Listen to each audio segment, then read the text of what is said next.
黄世溜。嗨，大家好，我是徐薇，大家来学客家话哦。今天要讲的主题是清明节。清明节怎么说呢？强명스节，强명就是清明，强명스节。清明节的时候，强명스节。那么大家都要扫墓，对不对？可是客家话说的扫墓呢，不叫做扫墓，叫做刮字。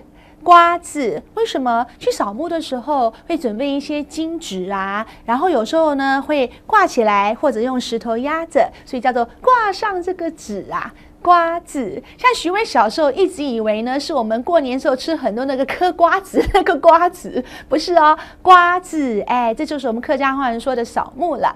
可是客家人哦，不是在清明节扫墓，是在春节之后的元宵，就是初15之后就扫墓了。扫墓之后再回到各地工作的地方了，所以难得回到家乡过年玩啊，就紧接着就是我们的瓜子了，知道了吗？好，那还有啊，客家人在瓜子的时候呢，呀，你还会打捏板来吃咯。捏板哦，好好吃哦，就是类似艾草的桂啊，捏板非常好吃。这句话跟我念一次哦，呀，你还会打捏板来吃咯，就是做艾草桂来吃哦。来，我们请特别来宾讲客家话给大家听哦。